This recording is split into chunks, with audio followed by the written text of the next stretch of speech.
तो दोस्तों, सूरह माइदा की अब 61वीं आयत पढ़ लेते हैं।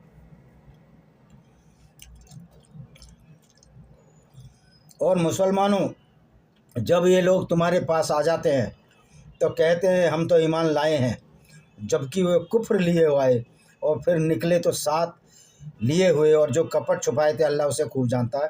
कह रहा है जब तुम्हारे साथ आते हैं तो कहते हैं ईमान लाए, जबकि वो ईमान नहीं लाते। जो सही आदमी होगा ना, वो कभी मुसलमान हो ही नहीं सकता। मजबूरी में लोग ईमान लाते थे कि मुसलमान तलवार रख देते थे गर्दन पर, मजबूरी में लाते थे, वरना इस्लाम में कोई ऐसी बात नहीं है जो इस पर ईमान लाए। क्योंकि कोई भी गैरतमंद आदमी जिसमें थोड़ी शर्म और हया है, वो ऐसे को अपना पैगंबर नहीं मान सकता जो काफिले लूटता था, जो औरतों को बाजारों बेचता था, और ये काम मोहम्मद करता था। 62वां, ए रसूल, उनमें से तुम बहुत देरों को देखोगे कि गुनाह, अत्याचार और हरामखोरी की तरफ दौड़ते हैं। जो काम ये लोग करते हैं यकीन बहुत तरह कह रहा, बहुत से ऐसे हैं गुनाह और अत्याचार की और हरामखोरी। तो इस्लाम को मानने वाला जो मुसलमान है, उससे बड़ा कोई गुनाह करने वाला कौन होगा? जो इस्लाम गैर मुस्लिमों को कत्ल करने की इजाज़त देता हो, उनकी औरतों से लूट कर उनके साथ बलात्कार की इजाज़त देता हो, और उनसे बड़ा हरामखोर कौन होगा? जो दूसरों के माल को लूट लेता हो और उसमें 20% हिस्सा खुद ये मोहम्मद रखता हो, जिसको कि ये माल गनीमत के नाम से जानते हैं। तो भाई सच्चा मुसलमान, इस्लाम को मानने वाला, गैर मुसलमानों से ज़्यादा बड़ा गुनाहगार है, अत्याचारी और हरामखोर नंबर 1 है। क्योंकि लूट के माल का हिस्सा मोहम्मद रखता था, तो ये हरामखोरी नहीं है, ये हलालखोरी है। 63, उनको धर्माचारी तथा विद्वान झूठ बोलने और अवैध धन खाने से क्यों नहीं रोकते?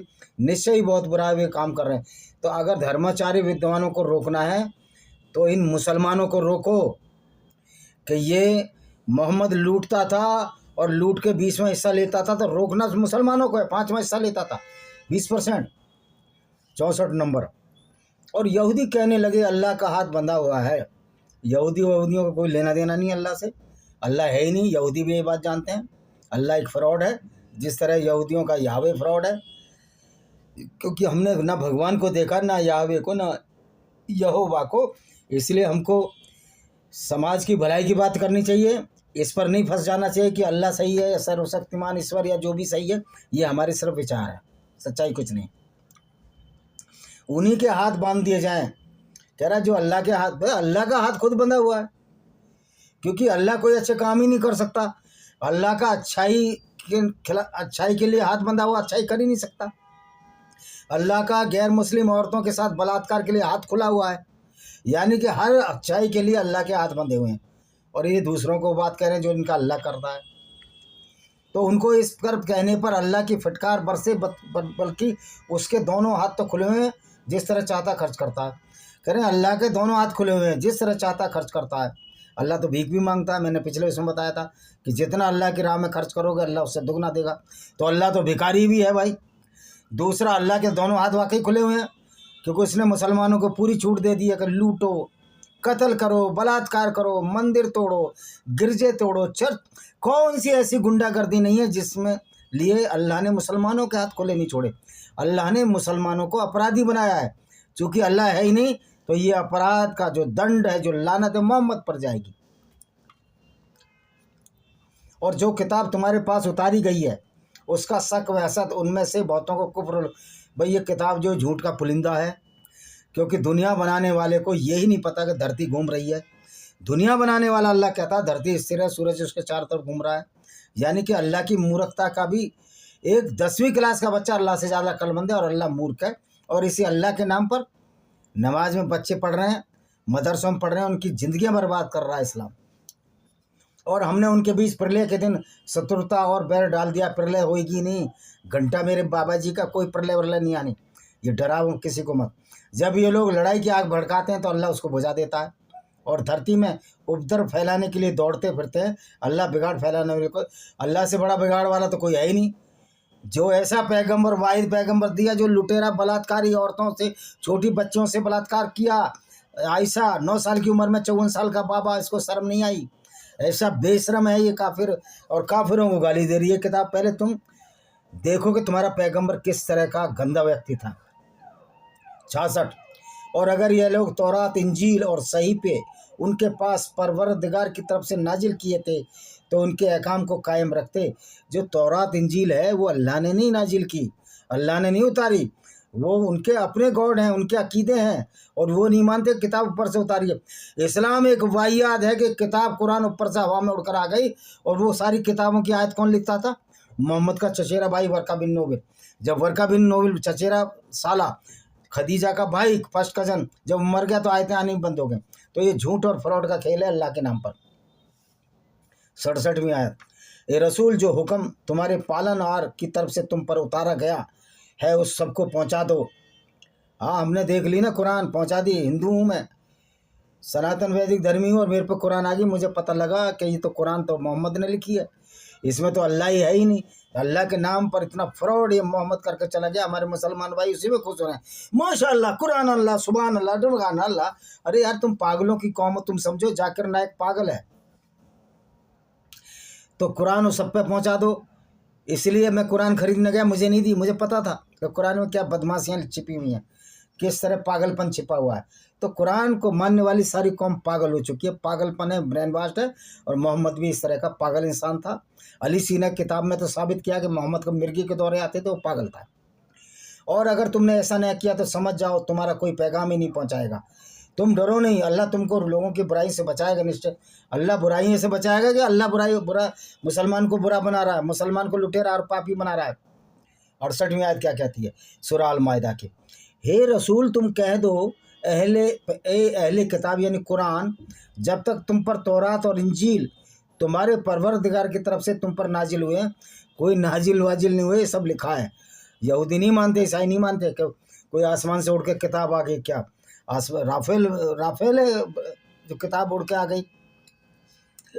लिख रहे हो यहाँ तुम कुरान को हड्डियों के टुकड़े पर, फलाने ठिकाने पर, वहाँ से सीधी क्यों नहीं प्रिंट करके अल्लाह ने भेजी? अल्लाह की औकात नहीं है इतनी?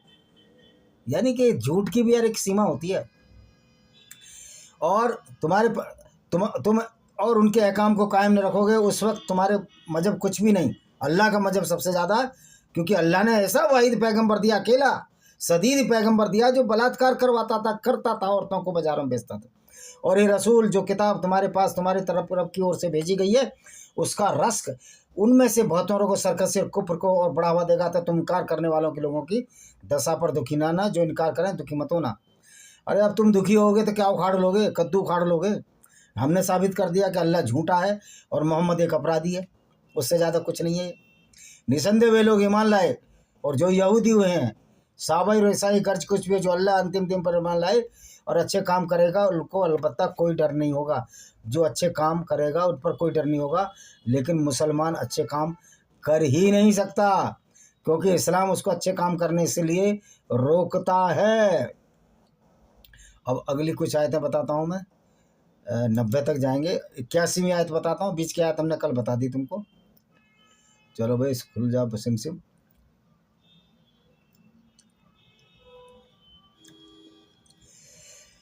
इक्यासीवीं आयत अलमादा की, और अगर ये लोग अल्लाह रसूल पर और जो कुछ उन पर उतारा गया ईमान रखते हैं तो बिल्कुल उनको अपना दोस्त न बनाते, मगर उनमें से अधिक तो भ्रष्ट है। कह रहा वो लोग मुसलमान गैर मुस्लिमों को दोस्त ही नहीं बनाते, लेकिन गैर मुसलमानों को जो दोस्त बनाए मुस्लिम भ्रष्ट हैं भाई।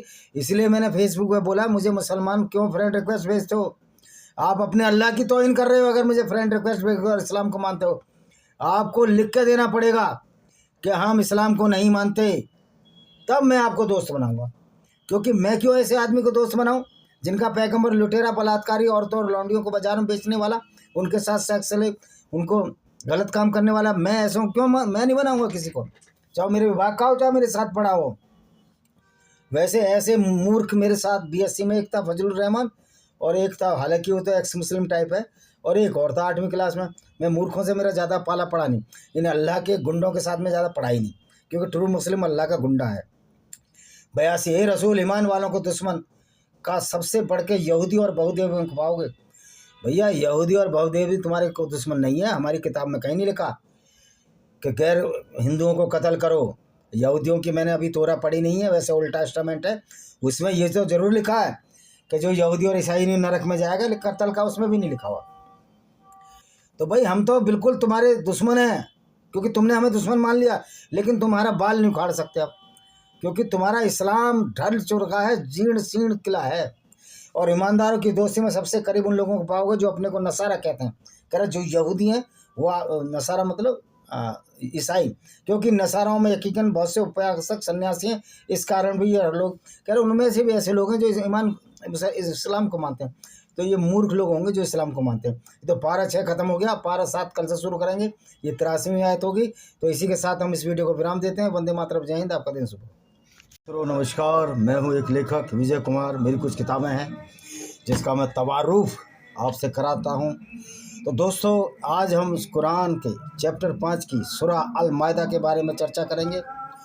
जो ये किताब जिसको हम कुरान शरीफ के नाम से जानते हैं, एक्चुअल में इसमें शराफत की एक बात ही नहीं है। इसको हम rather we must say that is the कुरान बदमाश। ये क्योंकि गैर मुस्लिमों को कत्ल कराने का आदेश देती है, उनकी औरतों से उनको लूटकर बलात्कार करने का आदेश देती है, तो ये है कुरान बदमाश। इसको कुरान शरीफ बोलते हैं, मैं कहता हूँ कुरान बदमाश है। इसको कुरान करीम कहते हैं, मैं कहता हूँ ये कुरान नजस है, अपवित्र है। तो न ये शरीफ है, न करीम है, ये कुछ भी नहीं है। ये स्टुपिडिटी है, गुंडागर्दी है गैर मुस्लिमों के खिलाफ। मैं उन मूर्ख हिंदुओं को भी कहना चाहता हूँ कि जो कहते हैं ऐसा नहीं लिखा, किताब पढ़ी नहीं इन्होंने, बोलते हैं। तो ऐसे मूर्खों की वजह से इस्लाम फला फूला। जब उस मूर्खों में ईसाई भी हैं, हिंदू भी हैं, बौद्ध भी हैं, सारे गैर मुस्लिम मूर्खों की वजह से इस्लाम फला फूला। जो ये कहते हैं कि हम कुरान क्यों पढ़ें, जब कुरान नहीं पढ़ोगे तो तुमको मैंगो का पता लगेगा कि कुरान में लिखा क्या है। इसलिए फिर आप ये भी क्यों कहते हो कि नहीं ऐसा नहीं लिखा, तो बिना कुरान पढ़े आप कैसे जान लिए? आप भविष्यवक्ता हो, दूरदर्शी हो। यानी कि मूर्खता की कोई सीमा नहीं होती, और सीमा को सारे गैर मुस्लिम पार कर चुके हैं, बहुत सारे। तो इसीलिए हम लोगों को समझाइश देते हैं कि आप इस कुरान को पढ़ो और जानो किस तरह इंसानियत के खिलाफ है। तो दोस्तों, हम आज 51वीं आयत पढ़ते हैं। किसकी भला? सूरा अल मायदा चैप्टर 5 की। हे ईमान लाने वालों, यहूदी और ईसाइयों को अपना मित्र न बनाओ, क्योंकि ये लोग तुम्हारे विरुद्ध हैं, मगर परस्पर एक दूसरे के दोस्त हैं। और याद रहे, जिनमें से तुमने उनको अपना मित्र बनाया, बस फिर वह उन्हीं लोगों में से हो गया। बेशक अल्लाह जालिम लोगों को सीधी राह नहीं दिखाता। ये कह रहे हैं यहूदियों को और ईसाइयों को अपना मित्र ना बनाओ, क्योंकि ये तुम्हारे विरुद्ध हैं। क्यों विरुद्ध थे मोहम्मद के? मोहम्मद खुद एक यहूदी कबीले में पैदा हुआ था, कुरैश कबीले में। क्योंकि मोहम्मद झूठ बोलते थे, इसलिए इनको मक्का से खदेड़ा गया। झूठ क्या बोलते थे, इसकी कहानियाँ मैंने, जो सच्चाई है वो आपके वीडियो पर डाली है, पिछला वीडियो देखिए, मिल जाएगा। तो ये दोस्त बनाने के लिए इसलिए नहीं कहता था कि मुसलमानों का राज अगर यहूदियों ने खोल दिया है कि झूठा नबी है, झूठा पैगंबर है, तो इससे इसका इस्लाम नहीं फलता। और कोई वजह नहीं थी कि कहता था कि नबी, इनको नबी ना बनाओ, इनको राजदार ना बनाओ। ये मोहम्मद की अपनी चाल थी। 52वां, हे मोहम्मद, जिन लोगों के दिलों में रहोगे तुम उन्हें देखोगे, उनमें से दौड़ दौड़ कर मिले जाते हैं। वे कहते हैं हमें भय है कि कहीं हम संकट में ग्रस्त ना हो जाएं, तो अनकरीबी अल्लाह मुसलमानों की फतह या कोई बात अपनी तरफ से जाहिर कर देगा। तब ये लोग इस बदगुनाही पर अपने जी में छुपाते शर्माएं। यानी जो ये कहते हैं कि हमें भय है हम कहीं संकटग्रस्त ना हो जाएं, तो अल्लाह क्या करेगा? इस्लाम की फ़ौज भेज देगा, जो कि टोटल गुंडागर्दी है। यानी कि गुंडे मुसलमानों की फ़ौज भेज देगा, क्योंकि सच्चा मुस्लिम गुंडा ही होता है, कोई अच्छा आदमी नहीं होता। और जीत जाएंगे, जैसे मोहम्मद जीत जाया करता था। और कई जगह मार भी खाई इसने, क्योंकि यहूदी अगर इकट्ठे होते तो इस्लाम पनपता ही नहीं। अगर हिंदू इकट्ठे होते तो हिंदुस्तान में ये इस्लाम नामी गुंडागर्दी आती ही नहीं, जिसकी वजह से कश्मीर में, पूरे हिंदुस्तान में बर्बाद हुआ। इस्लाम जहाँ भी गया बर्बादी का बायस बना। तथा उस समय ईमान वाले कहेंगे, क्या यही हैं वे जो अल्लाह की बड़ी गंभीर सत्य लेकर कहा करते थे, हम ज़रूर तुम्हारे साथ हैं। उनका सारा किया धरा अकारत हुआ, सख्त घाटे में आ गए। कह रहे जब मुसलमान जीत जाएंगे तो मुसलमान कहेंगे कि ये वही लोग हैं जो अल्लाह की सख्त लेकर कहते थे हम तुम्हारे साथ हैं, और लेकिन थे नहीं। वही जो इस्लाम के साथ होगा, जो मुसलमान सच्चे मुसलमान के साथ होगा, वो पूरी कौम से गद्दारी करता है, पूरी इंसानियत से गद्दारी करता है, क्योंकि इस्लाम एक गुंडागर्दी है, पूरी मानवता के साथ गद्दारी है। लानत है ऐसे इस्लाम पर, लानत है ऐसे इस्लाम पर जिसका अल्लाह इस तरह की हरकतें करवाता था। यद्यपि अल्लाह मोहम्मद का बनाया हुआ अल्लाह है, ये क्रिएटर है जो कि मोहम्मद ने अपने हिसाब से बनाया, कठपुतली की तरह बनाया। 54वीं आयत, हे ईमान लाने वालों, तुम में से कोई अपने धर्म से फिरेगा तो कुछ परवाह नहीं, फिर जाएं। जल्द ही अल्लाह ऐसे लोगों को जाहिर कर देगा जिन्हें अल्लाह दोस्त रखता होगा और वह उसको दोस्त रखते होंगे। ईमानदारों के साथ नरम और अंधविश्वासों के साथ सख्त अल्लाह की राह में जी तोड़ कोशिश करेंगे और किसी बर्दाश्त करने वाले की भर्त्सना की कुछ भी परवाह न करेंगे। और ये अल्लाह का उदार अनुग्रह है, वह जिसे चाहता है देता है। अल्लाह तो बड़ी गुंजाइश वाला है। अब इस आयत का हास्य ये है कि जो लोग अपने धर्म से फिरेगा, यानी कि जो इस्लाम को नहीं मानेगा, तो अल्लाह ऐसे लोगों को ज़रूर बताएगा कि ये धार्मिक नहीं है, ये गैर मुस्लिम है। और वो ईमानदारों के साथ नरम, और जो गैर मुस्लिम है उनकी सख्त अल्लाह की राह में जी तोड़ कोशिश करेगा। लेकिन अल्लाह की भर्त्सना करने वालों को परवाह नहीं करनी चाहिए, क्योंकि अल्लाह बड़ा अनुदार है।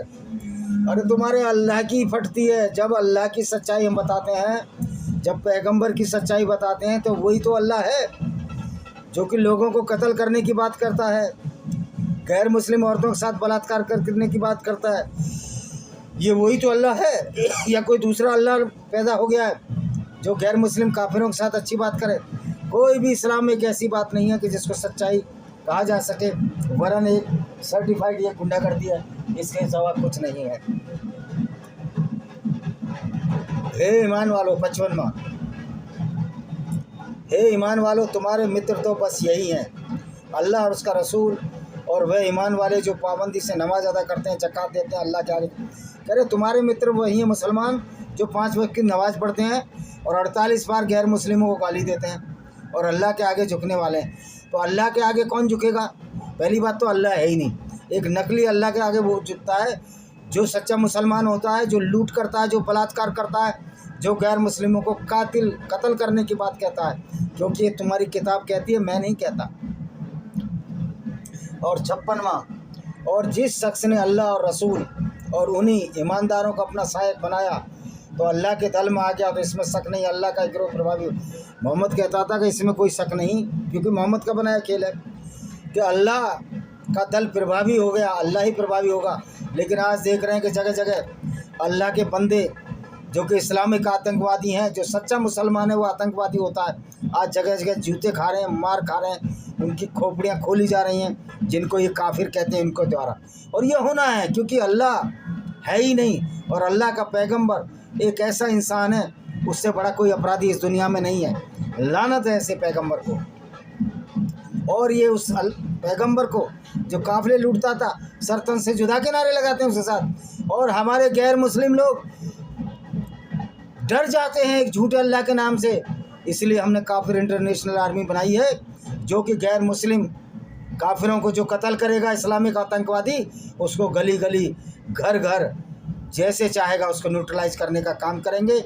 ये हमारा संवैधानिक अधिकार है दुनिया भर के लोगों का कि हम ऐसी किताब के मानने वालों को जो हमको सिर्फ इस बात पर कत्ल करते हैं कि हम मुसलमान नहीं हैं, उनको सबक सिखाए। जब कानून और प्रशासन सख्त नहीं होते तो फिर हथियार हाथ में खुद लेने पड़ते हैं। गीता में भी कहा गया है कि दुष्ट के साथ दुष्टता का व्यवहार करो, और इस्लाम को मानने वाला हर आदमी दुष्ट होता है जो सच्चा मुस्लिम होता है। 58, और जब तुम अजान देकर नमाज के वास्ते लोगों को बुलाते हो तो ये लोग नमाज को हंसी खेल बनाते हैं कि इस वजह से समझ नहीं पाते। अब नमाज तो हंसी खेल है ही, एक झूठे अल्लाह के नाम पर इबादत कर रहे हो आप, पिछवाड़ा ऊपर उठा रहे, आसमान की तरफ चूतड़ उठाए जा रहे हो, और अल्लाह है ही नहीं। तुम किस लिए कर रहे हो ये सब? दूसरों को तो कहते हो मूर्ति पूजते हो, मूर्ति तो सामने है, मूर्ति में ताकत नहीं है, पूजने वाले को पता है, लेकिन तुम्हारा अल्लाह कहाँ है दिखाइए ना। नहीं दिखाएंगे क्योंकि झूठ पर टिका हुआ इस्लाम है। हे रसूल, अहले किताब से कहो, आखिर तुम हमसे इसके सिवा और क्या दोष लगा सकते हो? हम अल्लाह पर जो किताब हमारे पास भेजी गई है, जो हमसे पहले भेजी गई, ईमान लाए ये तुमके अक्सर अवज्ञाकारी। पहली बात तो है, कुरान से पहले कोई किताब मुसलमानों पर नहीं भेजी। ये मोहम्मद बार बार यही बात कहता है। कुरान से पहले तौरा और यहूदियों की पुस्तक है जो, और बाइबल भेजी है जिसका कुरान से कोई दूर दूर तक लेना नहीं है। लेकिन मोहम्मद झूठ बोलकर ये साबित करने की बात करता था कि कुरान जो है, कुरान का अल्लाह और बाइबल का यहोवा और यहावे एक ही है, जबकि ये बहुत बड़ी झूठ बात है। ए रसूल, तुम कह दो मैं तुम्हें अल्लाह के नज़दीक सज़ा में इससे कहीं बदतर बुरा बता दूँ। अच्छा तो सुनो, जिस पर अल्लाह ने लानत की उस पर प्रकोप हुआ, उनमें से किसी को बंदर और किसी को सूअर बना दिया। अब ये कह रहा है कि जिसने अल्लाह पर लानत की उस पर प्रकोप हुआ, किसी को बंदर और किसी को सूअर बना दिया। वैसी बात पुनर्जन्म का सिद्धांत जानवरों में अभी तक सिद्ध नहीं हुआ। दूसरा, मैं अल्लाह को लानत भेजता हूँ, मोहम्मद को लानत भेजता हूँ, और उन मुसलमानों पर भी लानत भेजता हूँ जो ऐसे को अपना पैगंबर मानते हैं, जो लुटेरा था, काफिर था, पीडोफाइल था, बलात्कारी था, और जो शैतान को पूजने लगे बस दर्जे में कहीं बुरा रास्ते से भटके। सबसे बड़ा शैतान तो अल्लाह ही है। सबसे बड़ा शैतान तो तुम्हारा पैगंबर था, जो लोगों को कत्ल कर खाता था, औरतों को बाजारों में बेच देता था। उससे बड़ा शैतान इस दुनिया में हो तो कोई बताइए। सूरह माइदा हिंदी।